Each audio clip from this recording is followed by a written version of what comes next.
The other day, I was talking to an eminent psychologist, and he was telling me about a thesis he was writing entitled The Human Mind and Where It's Going. Then he met my roommate, Irma Peterson, and he changed the title to The Human Mind and Where It Got Lost. Well, Irma affects different people, strangely, but me, Jane Stacy, I love her. In fact, I can't wait for the day to be over and the door to open and have Irma Peterson come into the room saying, "Oh, Jane, I'm so disgusted with everything. I hate my job and the way my boss, Mr. Clyde, treats me." "Why, honey? What happened today?" "Oh, it's all his fault. He yells and he gets me so confused." "You? Confused?" "Yes, he asked me to put some ice water in the pitcher on his desk, and then he asked me to fill his fountain pen with ink. I think I got mixed up." "What happened, honey?" "He was blue all day." "Well, honey, don't bring your work and your troubles home with you. Just relax. Here's part of the paper. Here's the comics." "I don't feel like the comics, Jane. Haven't you got something light to read?" Irma, really, you have lots to be thankful for. "No, Jane, the future holds nothing for me. I can look at my mind and see there's nothing there." Say, Irma, listen to this story in the newspaper. "What's it say, Jane?" It says, eccentric farmer leaves $50,000 to unknown niece. Henry Peterson, a farmer in Minnesota, was found dead. At his bedside was a note leaving his estate appraised at $50,000 to a niece named Irma. Investigators are seeking the whereabouts of the heiress. Irma, does that sound like one of your relatives? "Gee, I don't know, Jane. None of my uncles was eccentric." "Of course, there was my Uncle Peter. He was kicked in the head by a mule, but he wasn't eccentric because he didn't shoot the mule. He bought it bedroom slippers." Well, but Irma, honey, did you ever have an uncle named Henry? Henry, who was a farmer? "Well, I think so. He raised corn, but he got in trouble over distribution." Distribution? "Yes, he wouldn't sell it by the bushel, just by the bottle." Well, that sounds like a relative of yours. You know, Irma, I've got a funny hunch that you're liable to be the heiress. I'll get it, honey. Hello? Who? Mr. Silk of the law firm of Lerner, Daroff, and Matt? Yes? You want to talk to Miss Peterson? Oh, you're investigating all Irma Petersons. Yes, she's my roommate. You'd like to come out and interview her in regards to the estate of the late Henry Peterson? Yes, I just read about it. You come right out. Tell him to take a cab, Jane. I'll pay for it. Yes, it's 8224 West 73rd Street, apartment 3B. We'll be waiting for you. Bye. Oh, Irma, I've got a terrible feeling that you're going to get $50,000. I'm so happy for you. I'm so happy for you, I could just cry.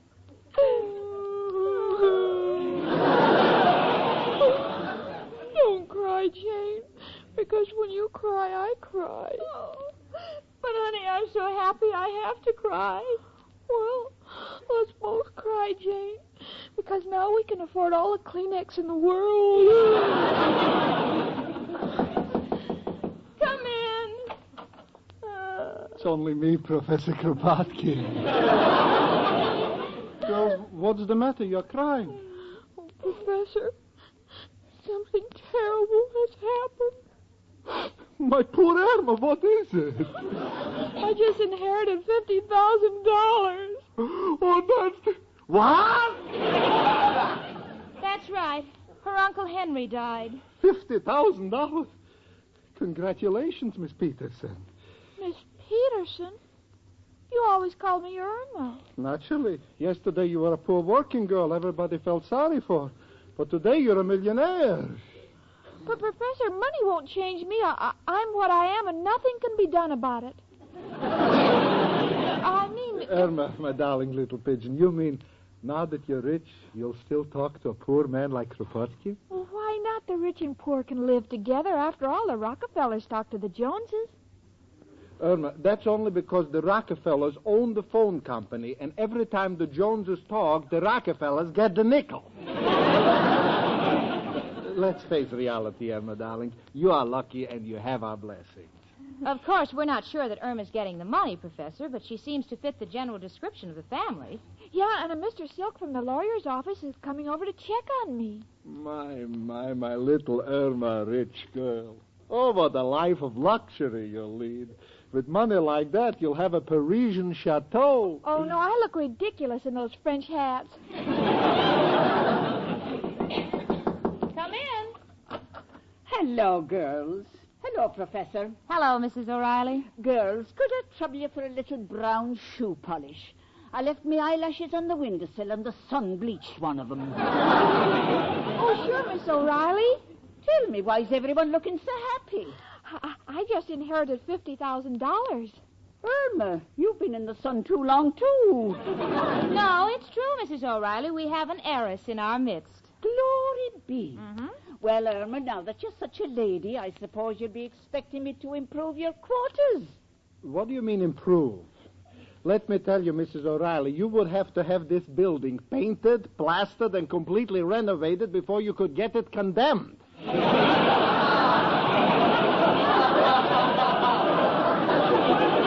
Oh, hush with you.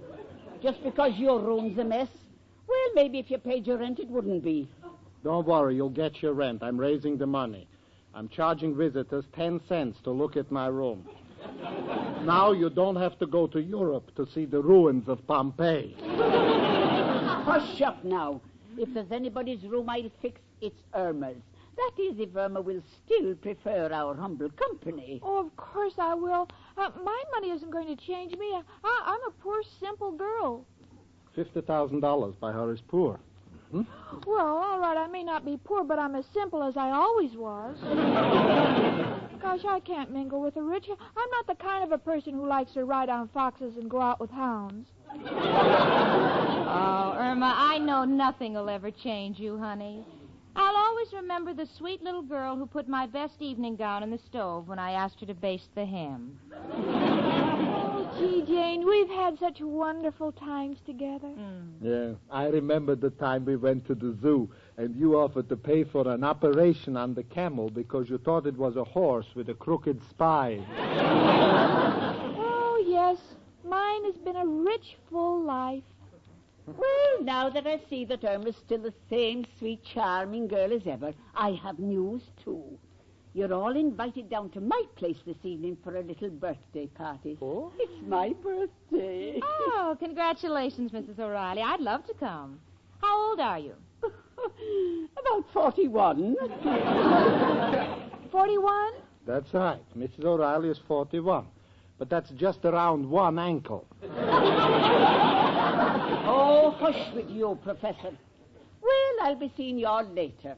Come along, Professor. I better go along with her and make sure she doesn't bake a cake, or we'll all be dead by dawn. Oh, Jane, isn't this a wonderful day? I can't wait to tell Al about my inheritance. How do you think he'll take it, Jane? When Al finds out that you've inherited $50,000, you won't be able to pry him loose with a blowtorch. Oh, maybe that's Al now. Come in. How do you do? My name is William Silk. I'm the investigator. Which one of you is Miss Peterson? I am. Miss Peterson, did you by any chance have an Uncle Henry? Henry? Yes. You know, your Uncle Henry, the one we were reading about? Oh, yes. He was married to one of my aunts. Have you heard from your Uncle Henry recently? No, but I saw him about 8 years ago, and we spoke for about an hour, but I couldn't understand him. Why not? He'd fallen down the well. Well, Miss Peterson, this is a preliminary investigation. It's narrowed down to 3 people, you and 2 other young ladies from Minnesota. I must say that since talking to you, you sound like the most logical heiress of the deceased Henry Peterson. Come in. Oh, hello, Al, honey. Hiya, chicken. Hello, Jane. Hello, Al. Well, Miss Peterson, there's nothing more to be done at this time. You'll hear from us. Good luck to you. I'd like to ask you a few more questions, Mr. Silk. I'll see you at the front door. What's up, chicken? Al, I've got some wonderful news to tell you. Chicken, before you start, I got some wonderful news, too. I'm just finishing a great new deal. Painting tuxedos on ducks and selling them for penguins. about any more of your deals, Al, honey. I just inherited $50,000. Chicken, I told you shouldn't eat before you go to sleep. Oh, no, Al. My Uncle Henry just died. That was the lawyer that was just here. 50 G's. Huh? What a lump of dough. Why, the total rewards out for my friends don't equal that. Well, Al, now that I have money, we can get married. Can't we? Married? On the contrary, Chick, we're through. Through? Certainly, Miss Peterson. Miss Peterson? I'm not Miss Peterson. I want to be Mrs. Al. Listen, Chicken, what kind of a guy would I be marrying a dame for her money? I realize that I don't have a job or any money in the bank or any immediate future, but at least I'm a self-made man. But, Al, I still love you. Well, I love you too, Chicken, but it wouldn't work out. Money would change our point of view. We'd get married, you'd want to send the kids to Harvard. I'd want to send them to Macy's, let them work like the old man did. But, Al, No, please. Chicken, it's no use. We're on different sides of the track. You'll get in with that fast crowd that lives on roulette and baccarat and chocolate. Oh, no, Al, I'll cook whatever you like. Please, Chicken, let us not hurt each other any longer. It's one thing when people say, look at that bum, his wife works. But it hurts when they say, look at that bum, his wife supports him. So long, Chicken. No, Al, I don't want anything. I want you. I'm satisfied with nothing. Sorry, Chicken. I'm not the gigolo type. So I think I'll blow. As the French say, tete-a-tete. Oh, Al, come back. Oh, I'm a wealthy widow.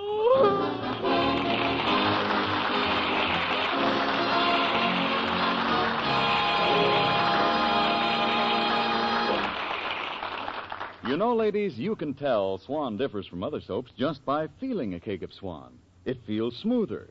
As Susie Swan says, it's a smoothie. It's a smoothie, it's a cake of Swan. You can feel the super cream blend. You can feel the difference in it. You can tell it in a minute. It's a smoothie. That's Swan. Yes, ladies, next time you unwrap a cake of Swan, run your fingers over it. Feel how it differs from other soaps. Feel the extra smoothness of the cake itself. Now, that's a direct result of Swan's exclusive super creamed blend. And when you use Swan for dishes, feel the creamier suds. Swan's mild suds protect your hands. After you're through, look at your hands. You'll see they're left with a wonderful, smooth, young look. Swan super creamed suds are rich, thick suds, too. The kind of suds that get dishes washed fast, that rinse away so completely your dishes don't need wiping. Yes, Swan soap means faster dishwashing and protection for your hands, thanks to Swan's exclusive super creamed blend.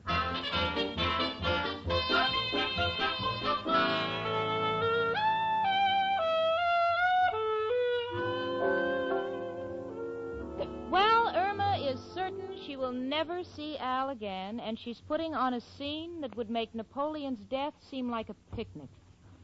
She's stretched out on the sofa, just sobbing her poor heart out. She has Al's picture in her hand. He's in a sailor suit. No, Al was never in the Navy. He borrowed the suit because he heard of a dance where servicemen were admitted free. Now she's kissing the picture and crying, and drinking water. She's been doing this all afternoon. Honey, what's the idea of drinking so much water? Well, I expect to cry all night, and I don't want to run out of tears. Oh, sweetie, this is no time for tears. Why, you should rejoice, Irma. You're on the verge of inheriting $50,000. You should be happy. No, Jane, I'll never be happy without Al. Oh, now, sweetie, don't be so dramatic. For heaven's sakes, with your money, you'll meet other men. Not like Al. He was so sweet. And he taught me so many things. At night, we'd sit on a park bench, and he'd point out all the stars for me. The North Star, the little diaper, the big diaper. Irma, unless someone hung their wash very high, the word is dipper.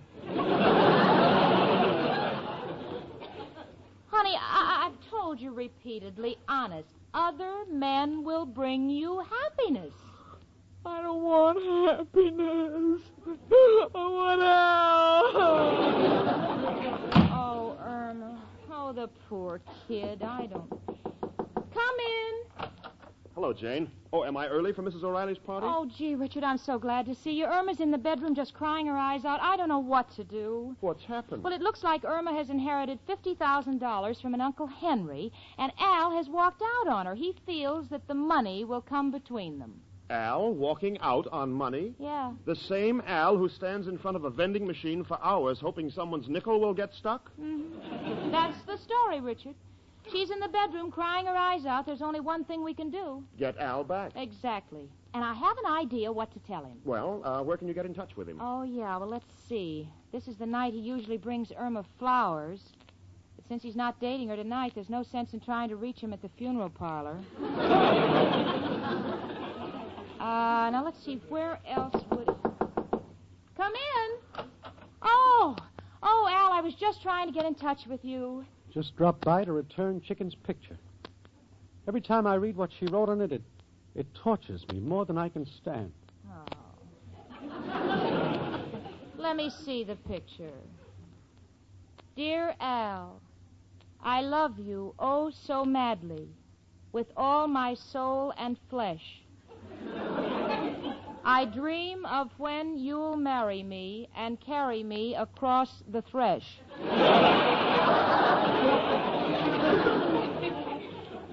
P.S. Excuse me for not adding hold after thresh, but I had no room and didn't want to write on my head because I just had my hair done. Guess who? Dame writes like a sonnet. Hate to give her up. Oh, Al, you don't have to give her up. The inheritance doesn't have to come between you. She'll need help now, and you can help her. Me? Sure, she'll need a business manager, and you're the man for the job. Hey, that sounds good. Then no one can say I'm marrying her for the dough. Well, certainly, Yeah. Al, sure. Now, we know that you want to be alone with Irma, so Richard and I'll just go on down to Mrs. O'Reilly's party. Come on, Richard. I'm with you, Jane. Chicken, it's me, Al. Come out, I want to talk to you. Chicken. Al. Baby. Honey. Oh, Al, you're back. Uh-huh, we can get married. Gonna be your business manager. Gonna invest your money. Oh, how, Al? There's only one man who can tell us. Who, Al? Who else but... Hello, Joe? Al, got a problem. Irma's got 50 G's, and we want to know what to do with it. Uh-huh. Uh-huh. Uh-huh. Mm-hmm. Lay low until everything cools off. No, Joe, this money ain't hot. It's legitimate. If it's legitimate, you're not interested. Okay, Joe, so long. Chicken, I got an idea. When you get your inheritance, we put it in government bonds. All but $500. What's that for? I'll show you. Take me to Mrs. O'Reilly's party. My arm, Chicken.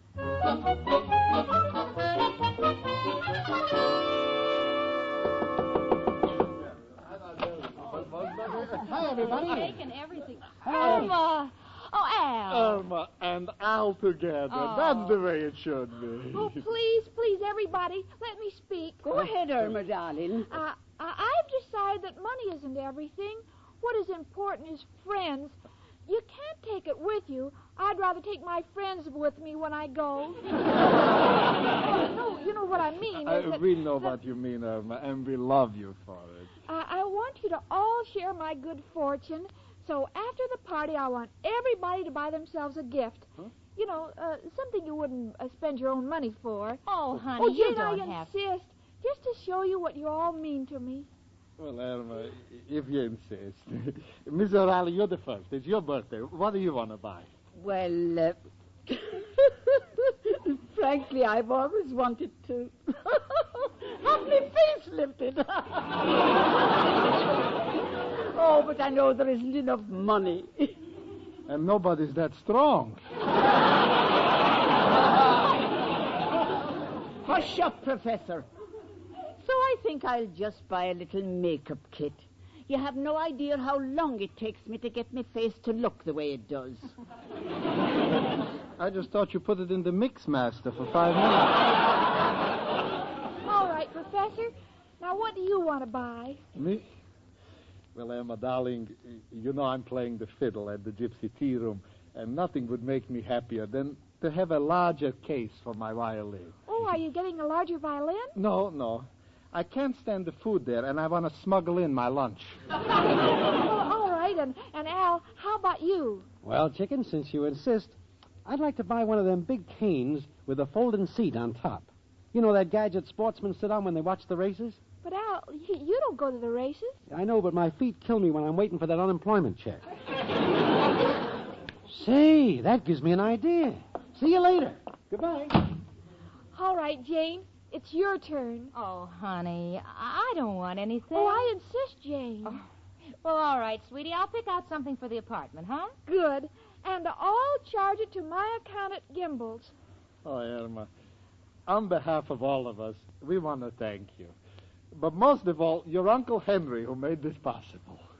Oh, you're all welcome. And I'm sure if Uncle Henry knew he was dying for such wonderful people, he'd gladly do it over again.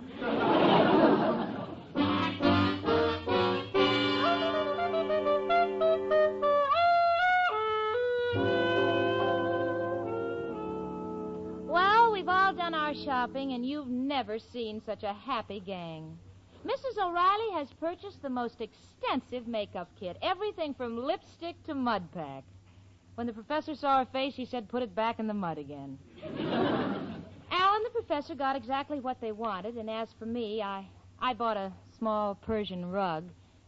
Irma thinks it's very impractical because she says we very seldom entertain Persians. But she's happy beyond words, even though her account at Gimbel's has $500 against it. Jane? Yeah, honey? Gee, you'll never know how wonderful I feel. I helped all my friends, and Al has a job working for me. Yeah. You know, honey, you're what you call a philanthropist. How can you say that, Jane? I was born in Minnesota. Oh. All right, sweetie. Come in. Oh, it's Mr. Silk again from that lawyer's office. Miss Peterson, I'm afraid I have bad news for you. Bad? Yes, you're not the Irma Peterson we were looking for. What? No, the Irma Peterson, who is the real heiress, is a waitress in Milwaukee. We've checked your records. You never had an uncle named Henry. Good day. Irma Peterson. How could you make such a mistake? Don't you realize we now have $500 in bills we have to pay? Well, I didn't know. Well, whatever made you think you had an Uncle Henry? Well, I had an aunt named Henrietta, and I thought he could be her husband. Oh, honey, and we've spent over $500. Come in. Hello, kids. Chicken, got some news for you. Al, I have some news for you, too. Okay, Chicken, ladies first. What's your news? I'm poor again. I didn't inherit the money. What? Al, what's wrong? You're white. Chicken, I just came from the unemployment office. Told them I had a job as your business manager, so they took me off the list. Oh, Al, what does that mean? Chicken, I'm a total failure. I'm the only guy who's unemployed at being unemployed.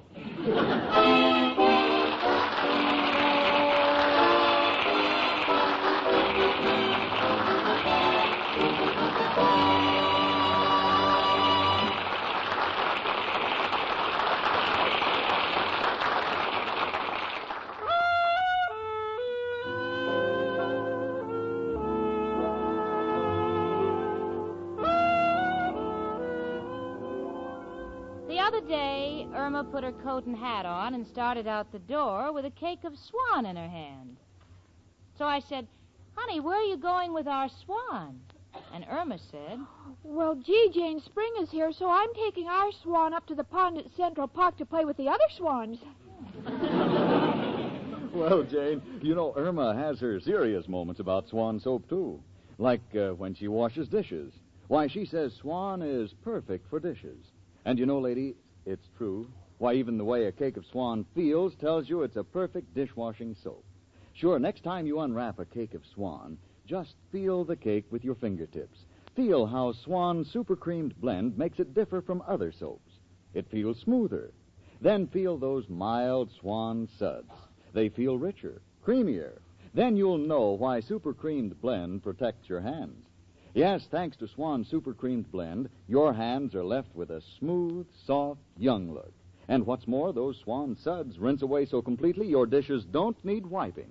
A real time saver.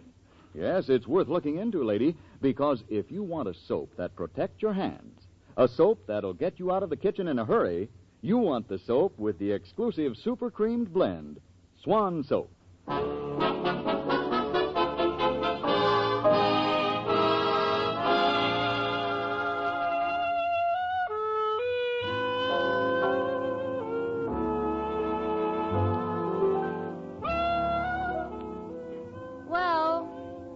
Thanks to Irma's imaginary inheritance, we have an extra mouth to feed. Al shows up promptly, morning, noon, and night for his meals. As for the $500 on Irma's charge account, well, everyone's been nice enough to return their gifts. And Irma, well, she just won't forget what happened. Honey. Yes, Jane? Honey, have you seen my gold locket? You know, the one I inherited from my grandmother. Oh, I gave it away, Jane. I don't want you to get in the same trouble I did. You know, if I ever wanted to give anything away, it'll be my friend Irma.